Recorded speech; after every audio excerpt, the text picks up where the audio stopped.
Hello students, आज हम पढ़ेंगे fundamental postulates of quantum mechanics.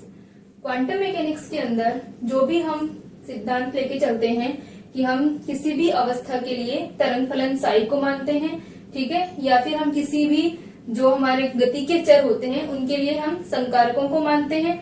तो इन सब के लिए हम क्वांटम मैकेनिक्स के अंदर कुछ मौलिक अभिग्रहित होते हैं, उन्हें लेकर चलते हैं कि इनके आधार पर हम क्वांटम मैकेनिक्स के जो ये मौलिक अभिग्रहित हैं, फंडामेंटल पोस्टुलेट्स हैं, इनके जो हमारे निष्कर्ष निकलेंगे उनके आधार पर हम क्वांटम मैकेनिक्स के अंदर सारी चीजों को मान सकते हैं। ठीक है, तो ये क्या है, हमारे क्वांटम यांत्रिकी के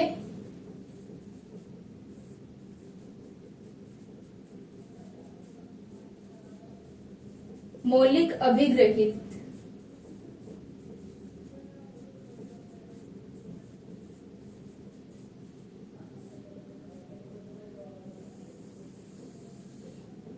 ठीक है, तो यहाँ पर हम क्या पढ़ेंगे कि क्वांटम यांत्रिकी के मौलिक अभिग्रहित जो होते हैं, ठीक है, उनके अंदर हम जो भी हमने अजम्पशंस किए हैं क्वांटम मैकेनिक्स के अंदर, तो इनके उनके आधार पर हम निष्कर्ष निकाल सकते हैं। जैसे हमने पढ़ा कि जो कण की अवस्था होती है, ठीक है, यानी जो कण है उसके साथ में एक तरंग एसोसिएट होगी, उस तरंग के लिए हम क्या मान सकते हैं, एक तरंग फलन को मान सकते हैं। ठीक है, तो हमारा फर्स्ट जो क्वांटम मैकेनिक्स का हमारा फर्स्ट जो फंडामेंटल पोस्टुलेट है वो क्या हो जाएगा कि प्रत्येक कण की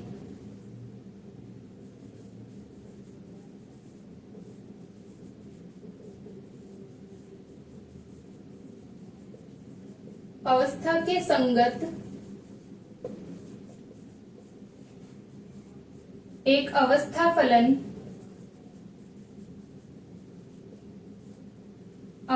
फलन या तरंग फलन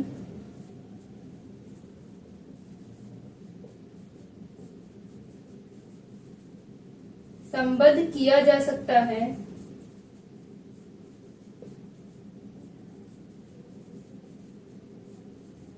ठीक है, यानी अपने पास में क्या होगा, कण की जो अवस्था होगी उसके संगत हम एक अवस्था फलन या तरंग फलन साई आरटी को संबद्ध कर सकते हैं, जो कि भौतिक निकाय की जो अवस्था है उसे पूर्ण रूपेण व्यक्त करेगा।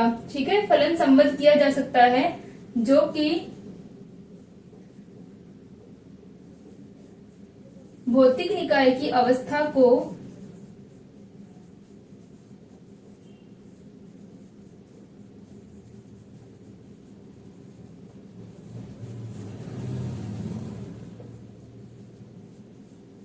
पूर्ण रूपेण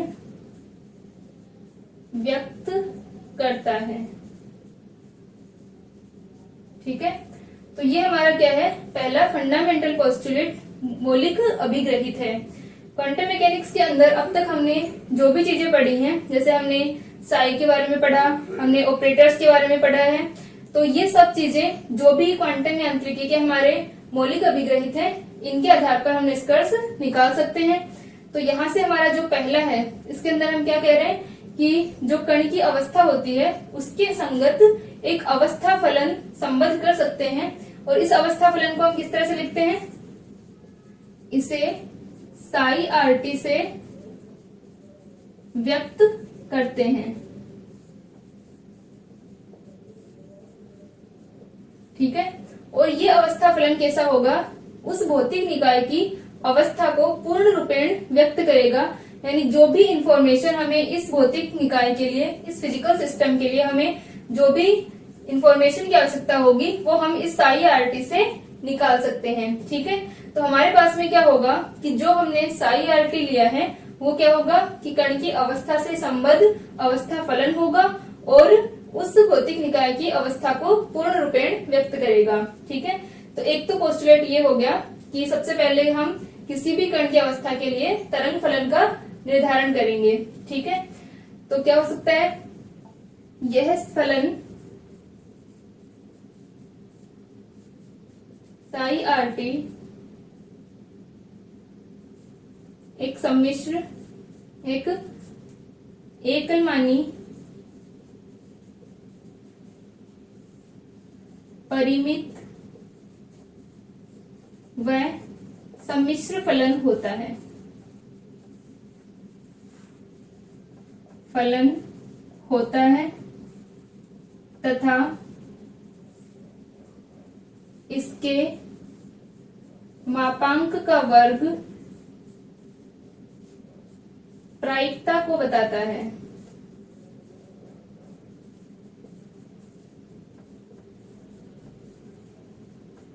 ठीक है, तो P जो होगा वो क्या होगा, मोड ऑफ साई का स्क्वायर साई स्टार साई। ठीक है, तो ये हमारा फर्स्ट जो फंडामेंटल पोस्टुलेट है हमारा। ठीक है, इसके अंदर हम क्या लेके चलेंगे, साई को लेके चलेंगे, यानी कण की जो गति है उसको वर्णित करने वाला एक फंक्शन होगा साई आर टी। तो हमने जो पहले पढ़ा है उसके अंदर हमने देखा कि हम साई आर टी लेके चल रहे थे। तो ये हमारा जो मौलिक अभिग्रहित है फर्स्ट वो यही बताता है कि कण की अवस्था के लिए हम एक तरंग फलन का निर्धारण करेंगे। ठीक है, यहां तक लिखे इसे।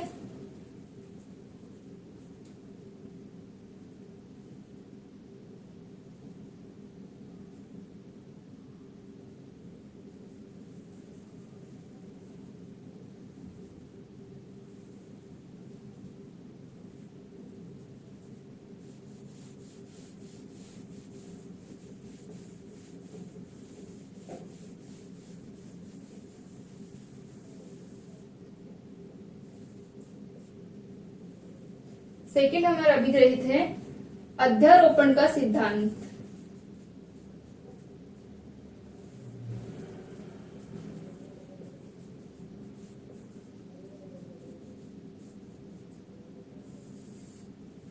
ठीक है, तो अध्यारोपण का सिद्धांत के अंदर क्या होगा कि हमारे पास अगर मान लो साई 1 साई 2 साई 3 आदि अवस्था फलन है, तो इनका जो अध्यारोपण होगा यानी इनके जो रेखीय सम्मिश्रण से हमें एक नया फंक्शन मिलेगा, psi equal to C1 psi 1 plus C2 psi 2 plus C3 psi 3, वो भी क्या होगा, एक अवस्था फलन होगा। ठीक है, तो ये हमारा क्या कहलाता है, अध्यारोपण का सिद्धांत कहलाता है। तो इसके अंदर हम लिख सकते हैं कि यदि एक अवस्था के संगत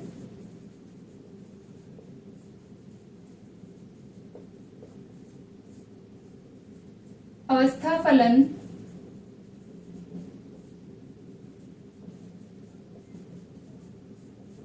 साई 1 है वह दूसरी अवस्था के संगत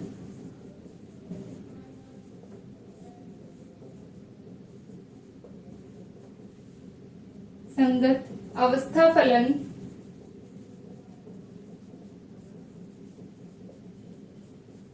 साई 2 है, वह इसी प्रकार अन्य अवस्था फलन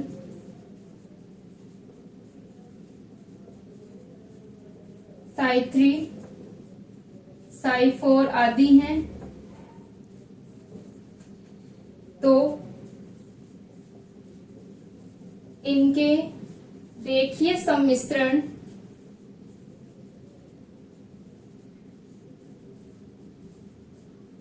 से प्राप्त फलन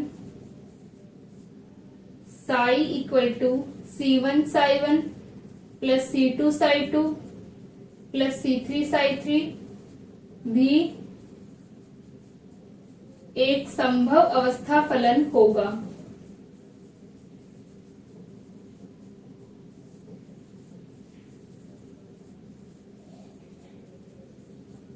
ठीक है, तो सेकंड हमारा क्या है कि हम जो हमारे वेव फंक्शंस होते हैं साई 1 साई 2 साई 3, इनको हम सुपरपोज कर सकते हैं। इनका सुपरपोजिशन हो सकता है और इनके सुपरपोजिशन से हमें जो नया फंक्शन मिलेगा वो भी क्या होगा, एक संभव अवस्था फलन होगा। ठीक है, वो भी इस अवस्था फलन की सभी कंडीशंस को फॉलो करेगा। ठीक है, तो ये हमारा क्या है, सेकेंड पोस्टुलेट है। यहां तक लिखें इसे।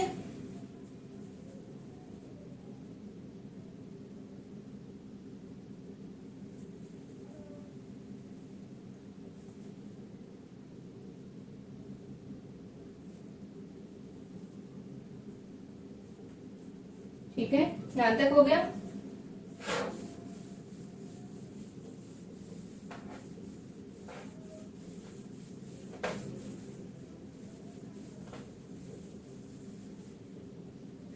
थर्ड हमारा पोस्टुलेट है, प्रत्येक गति के चर के संगत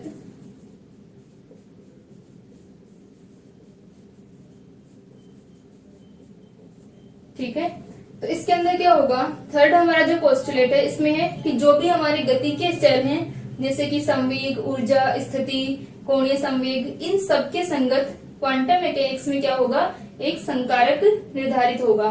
ठीक है, जैसे कि हमने पढ़ा था कि पी कैप के लिए हमारा संकारक क्या होगा, माइनस का iota h cut del by del x. अगर हम पी कैप एक्स की बात कर रहे हैं, एनर्जी का हमारा संकारक क्या होगा, ई कैप के लिए iota h cut del by del t. X cap का हमने संकारक लिखा था। ठीक है, एक्स के लिए हमारा संकारक क्या था, एक्स कैप था। तो इस तरह से क्या होगा कि जो भी हमारे गति के चर हैं उनके संगत क्या होगा, संकारक होगा। यानी हमारे जो पोस्टुलेट्स हैं, अभिग्रहित हैं, इनको हम आधार मान करके क्वांटम मैकेनिक्स के बाकी के निष्कर्ष निकाल सकते हैं। यानी हमने कुछ ये अभिग्रहित इसके डिफाइन है, निर्धारित है कि क्वांटम मैकेनिक्स में जो भी हम चीजें निकालेंगे वो इनके आधार पर होंगी। ठीक है, सबसे पहला अपना क्या हो गया कि एक वेव फंक्शन होगा, तरंग फलन होगा। ठीक है, और वो तरंग फलन जो होगा वो क्या करेगा, कंप्लीट इंफॉर्मेशन देगा किसी भी कण की अवस्था की। ठीक है, दूसरा अपने पास में था कि अगर हमें अलग अलग अवस्था फलन है तो उनका जो सम्मिश्रण होगा, रेखीय सम्मिश्रण या उनका जो संयोजन होगा वो भी क्या होगा, एक अवस्था फलन होगा। और थर्ड अपने पास में है कि प्रत्येक गति के जो चर हैं उनके संगत क्या होंगे, एक रेखिक संकारक होगा। यानी हमारे जो भी संकारक हैं सारे क्या हैं, रेखिक संकारक है और हर्मिटी संकारक हैं। ठीक है, हर्मिटी संकारक की हमने डेफिनेशन पढ़ी थी। तो यहां से अपने पास में क्या हो जाएगा कि प्रत्येक गति के चर के संगत, तो गति के चर के अंदर हम लिख सकते हैं कौन कौन से होंगे, ऊर्जा, संवेग, स्थिति, कोणीय संवेग आदि के संगत एक रेखिक संकारक होगा। ठीक है, रेखिक क्या, हर्मिटी संकारक होगा। तो हमारे जो भी गति के चर हैं, ठीक है, और इन संकारकों को यूज करके हम क्या कर सकते हैं, इन गति के चरों का मान ज्ञात कर सकते हैं। ठीक है, तो क्या होगा कि एक रेखिक संकारक होगा, या हम लिख सकते हैं कि परिभाषित किया जाता है।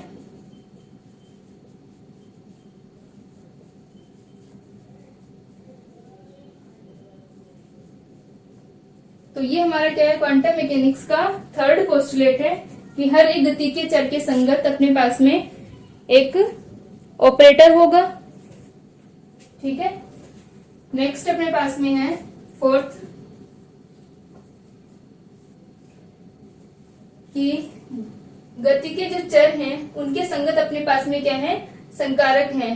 तो उन संकारकों का अगर हम क्या ले रहे हैं, यानी किसी भी गति के चर का अगर हम परिशुद्ध मापन करते हैं तो हमें क्या मिलेंगे, उनकी आइगन वैल्यूज मिलेंगी। ठीक है, तो क्या हो जाएगा, किसी भी प्रेक्षण में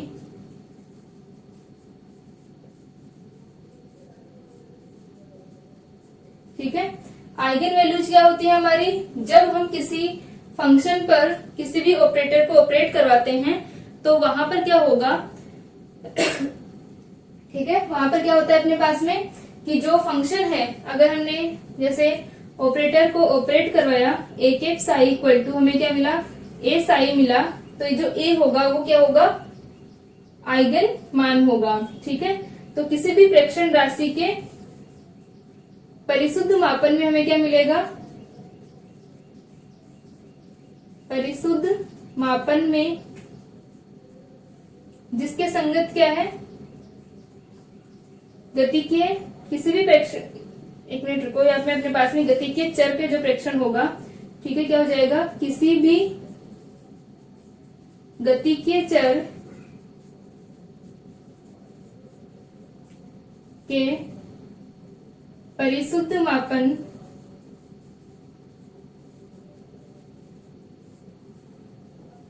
में, ठीक है, परिशुद्ध मापन में जिसके संगत संकारक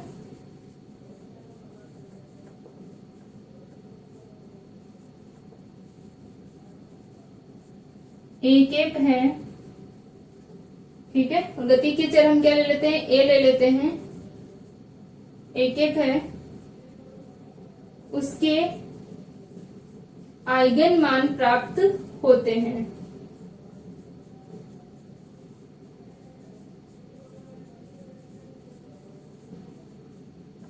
ठीक है, तो हमारे पास में क्या है, कोई भी गति के चर है, और अगर हम क्या कर रहे हैं कि उसके किसी आइगन फंक्शन पर हमने उसे ऑपरेट करवाया, तो हमें क्या मिलेंगे, केवल आइगन वैल्यूज मिलेंगी।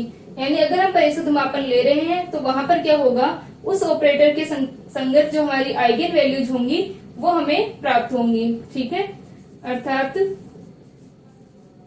ए केप साई इक्वल टू ए साई हमें क्या होगा, मिलेगा।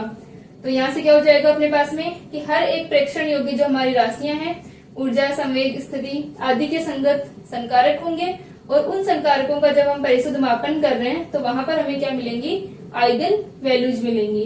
तो इस तरह से अपने पास में यहां तक लिखें इसे। नेक्स्ट जो हमारा है उसके अंदर हम करेंगे कि जो अवस्था फलन होगा वो प्रसामान्यकृत होता है, और उसके लिए हम क्या कर सकते हैं, प्रसामान्यकृत हम उसे कर सकते हैं, और उसके लिए हम प्रत्याशा मान निकालेंगे।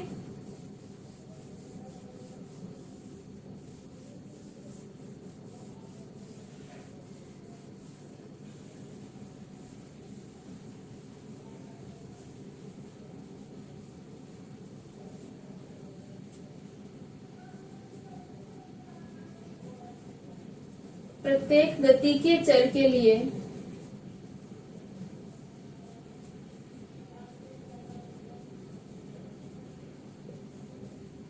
ठीक है, प्रत्येक गति के चर के लिए जो भी हम मेजरमेंट्स करते हैं तो उन मेजरमेंट का हम क्या लेंगे, एवरेज लेते हैं, और वहां पर अपने पास में क्या होगा, प्रत्याशा मान होगा। जैसे हमारा गति के चर क्या है, ए केप है, ठीक है, तो ए केप का प्रत्याशा मान क्या हो जाएगा, A cap equal to integration psi star A cap psi DV upon integration psi star psi DV.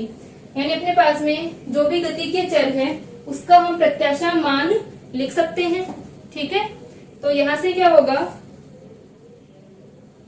ठीक है, तो यहां से क्या होगा कि अपने पास में जो गति के चर है उसका प्रत्याशा मान लिख सकते हैं। तो क्या होगा, प्रत्येक गति के चर के लिए प्रत्याशा मान निम्न होगा।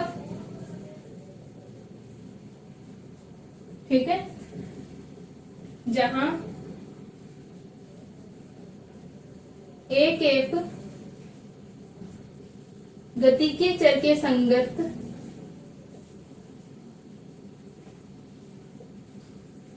संकारक है, ठीक है, तथा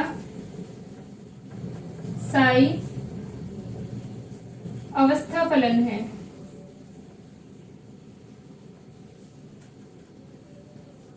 ठीक है, तो अपने पास में क्या होगा कि जो भी हमारे गति के चर होंगे उनके लिए हम प्रत्याशा मान लिख सकते हैं। जो हमारे डायनेमिकल वेरिएबल हैं उनके लिए एक्सपेक्टेशन वैल्यूज को हम लिख सकते हैं, और उन एक्सपेक्टेशन वैल्यूज को हम कैसे लिखेंगे, psi star A cap psi DV upon integration psi star psi DV. और अगर हमारा जो फंक्शन है, वेव फंक्शन है, वो नॉर्मलाइज्ड हुआ तो क्या हो जाएगा, इसका मान 1 हो जाता है। ठीक है, तो अपने पास में क्या आ जाएंगे, जैसे अगर हम स्थिति का लिख रहे हैं तो यहाँ पर अपने पास में क्या होगा, एक्स केप हो जाएगा। अगर हम मोमेंटम का लिखेंगे तो हमारे पास में क्या हो जाएगा, पी केप हो जाएगा। इसी तरह से एनर्जी के लिए, स्थितिज ऊर्जा के लिए, ठीक है, सबके लिए हम क्या निकाल सकते हैं, एक्सपेक्टेशन वैल्यू को निकाल सकते हैं। ठीक है, यहां तक लिखें इसे।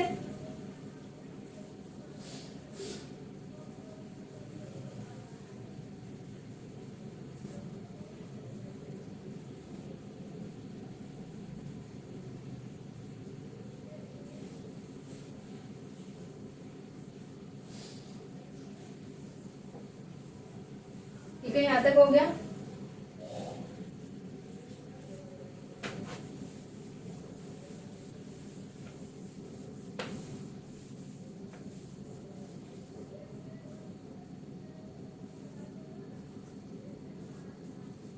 ठीक है, सिक्स्थ हमारा पोस्टुलेट है, किसी गति के चर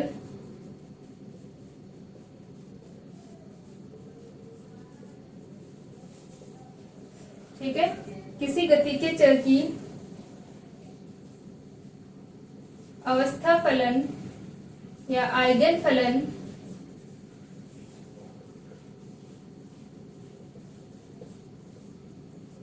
ठीक है, अपने पास में क्या है, कोई गति के चर है और उसके जो आइगन फलन होंगे, ठीक है, फलन साई को, या अपने पास में क्या है, किसी भी गति के चर के जो आइगन फलन है साई एन है, ठीक है, तो उनके रैखिक संयोजन के रूप में हम लिख सकते हैं। ठीक है, ठीक है, तो किसी गति के चर के आइगन फलन साई एन को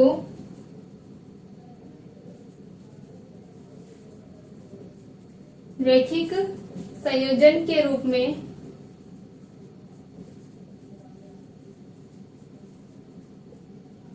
लिख सकते हैं।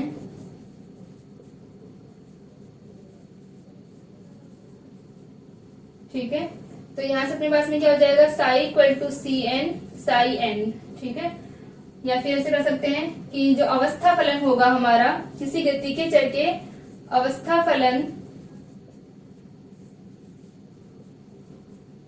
को उसके संगत जो संकारक होगा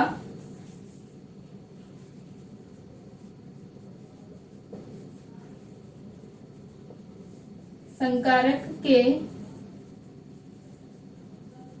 आइगन फलनों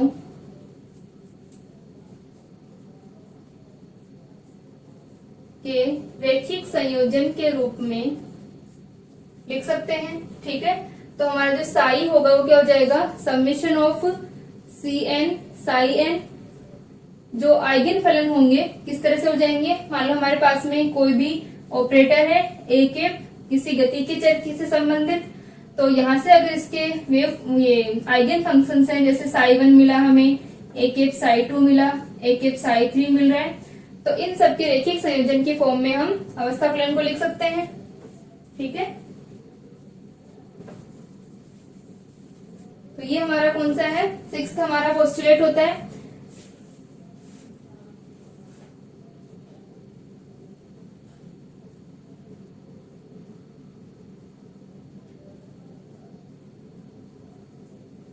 ठीक है, यहां तक लिख लिया।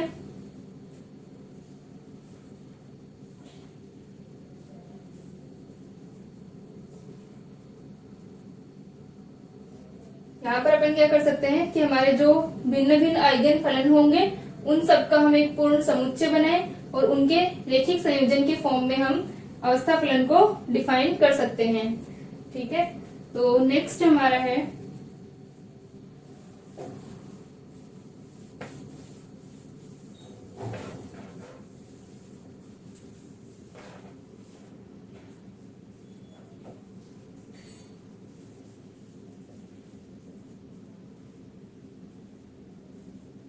किसी भी अवस्था फलन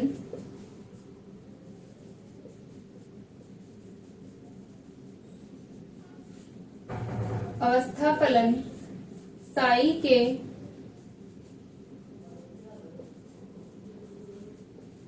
समय के साथ परिवर्तन को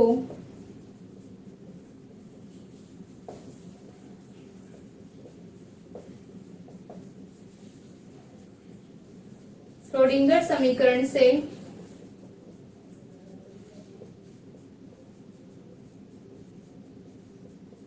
बता सकते हैं। ठीक है, हमारे पास में श्रोडिंगर समीकरण क्या होता है, जो हमने कल डिराइव किया था कि साई आर टी जो होगा क्या हो जाएगा अपने पास में, साई आर ई की पावर माइनस का iota e t upon h cut. ठीक है, या फिर अपना जो श्रोडिंगर समीकरण होता है वो क्या होता है, माइनस का h cut square upon 2m del two Sai.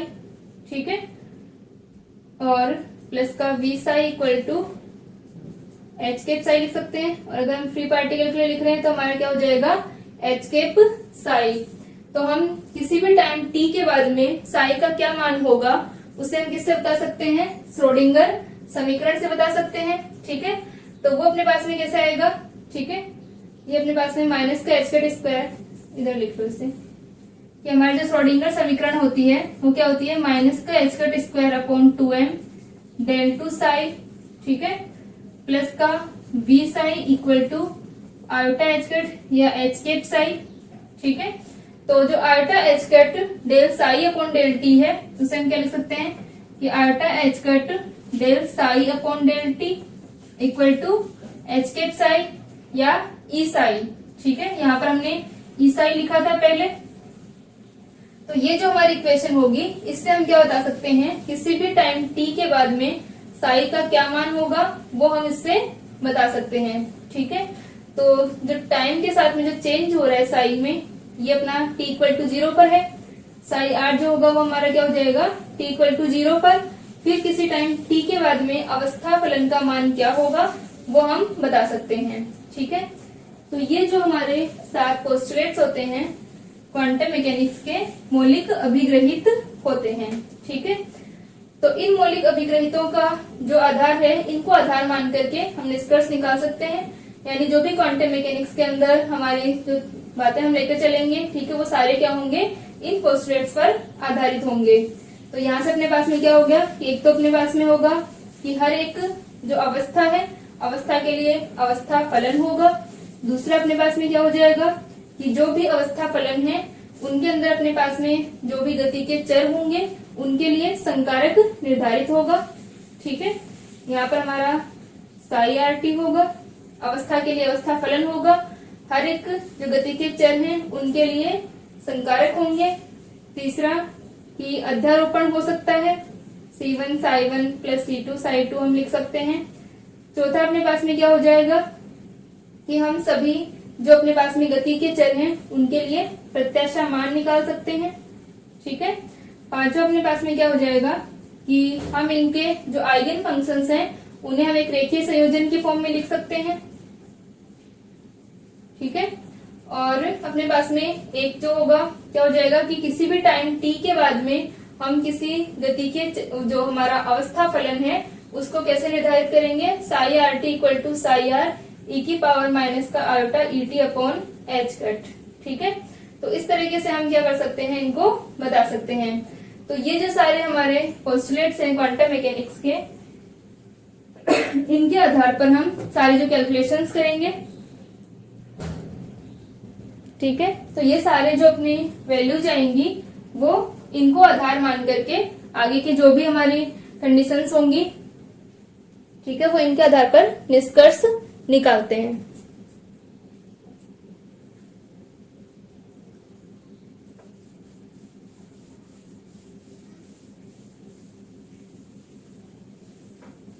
तो अब तक जो भी हमने पढ़े थे क्वांटम मैकेनिक्स के अंदर, हमने ऑपरेटर्स को पढ़ा था, वेव फंक्शंस को पढ़ा था, वो सारे क्या थे, इनके ऊपर डिपेंड थे। मतलब इनके अंदर जो हमने निर्धारित किया हुआ है वही सब हम आगे मानकर चलते हैं।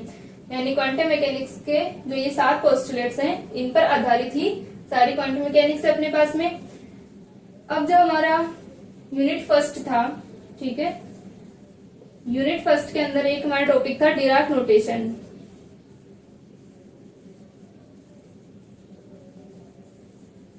ठीक है, उसके बारे में थोड़ा सा बता देती हूँ एक बार। डिराक नोटेशन हमने छोड़ दिया था।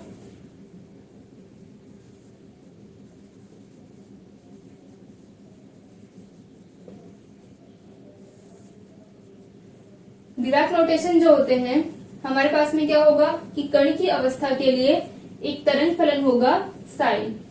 ठीक है, अब ये जो साई होता है ये क्या बता रहा है, कण की अवस्था को बता रहा है।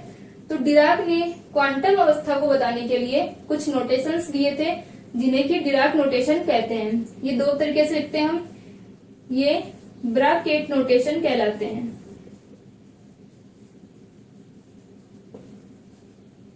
ठीक है, तो जो अपना ब्रैकेट नोटेशन होते हैं, इसके अंदर क्या हो जाएगा कि एक तो हम इस तरीके से लिखते हैं, ठीक है, और दूसरा अपना नोटेशन होता है इस तरीके से। ठीक है, तो जो हमारा फर्स्ट नोटेशन होगा इसे हम केट नोटेशन कहते हैं और इसे हम ब्रा नोटेशन कहते हैं। तो यहाँ पर ये जो क्वांटम अवस्था है, इस क्वांटम अवस्था का अगर हम इस फॉर्म में लिखें तो ये क्या कहलाता है, इसका सम्मिश्र संयुग्मी फॉर्म कहलाती है। जैसे अपने पास में मान लो अगर साई को हम इस तरह से लिख रहे हैं, ठीक है, और अगर हम इसकी सम्मिश्र संयुग्मी अवस्था लिखें यानी साई स्टार की अगर हम फॉर्म लिखेंगे तो वो इस तरीके से होगी। ठीक है, तो एक तो अपना क्या हो जाएगा, इन दोनों को अगर हम मिला के लिखें तो इन्हें ब्रैकेट कहते हैं, तो वो अपने पास में इस तरह से होगी अवस्था। इसका मतलब है हमने साई स्टार साई को लिखा हुआ है, ये साई स्टार को रिप्रेजेंट करेगा और ये साई को रिप्रेजेंट करेगा। ये इसका कॉम्प्लेक्स कॉन्जुगेट है। दूसरा अपने पास में क्या होगा कि अगर हमारा केट नोटेशन, जो हमारा केट नोटेशन है वो अगर कॉलम वेक्टर है, अगर मान लो अपने पास में इस तरह से है, मैट्रिक्स की अगर हम बात करें तो अगर हमने साई को अगर कॉलम में लिखा हुआ है तो जो ब्रा नोटेशन होगा हमारा वो क्या हो जाएगा, इस फॉर्म में हो जाएगा। ठीक है, रो वेक्टर में हो जाएगा। तो ये जो नोटेशंस होते हैं अपने पास में, इन्हें हम केट और जो ब्रा नोटेशंस हैं, इनके अंदर क्या होगा, अगर हमारा जो केट नोटेशन है वो 100 यानी अगर कॉलम की फॉर्म में है, तो जो हमारा ब्रा नोटेशन होगा वो किसमें होगा, रो की फॉर्म में होगा। और जैसे मैट्रिक्स के अंदर क्या हो जाएगा कि ये एक तरीके से इसका कॉम्प्लेक्स कॉन्जुगेट होता है, और कॉम्प्लेक्स कॉन्जुगेट हम मैट्रिक्स में कैसे निकालेंगे, ट्रांसपोज करके। ठीक है, तो अगर यहाँ पर अपने पास मान लो साई इक्वल टू आयोटा 0 होता, तब ये नोटेशन कैसे हो जाता, माइनस का आयोटा 0 ठीक है, तो इस तरीके से अपने पास में ये जो ब्रैकेट नोटेशन है, इनके लिए क्वेश्चन भी आया हुआ है पिछली बार। तो इनके अंदर दो नोटेशन हो जाएंगे अपने, ये इस तरह से हो जाएगा एक नोटेशन अपना केट जो नोटेशन है, और इसका जो कॉम्प्लेक्स कॉन्जुगेट होगा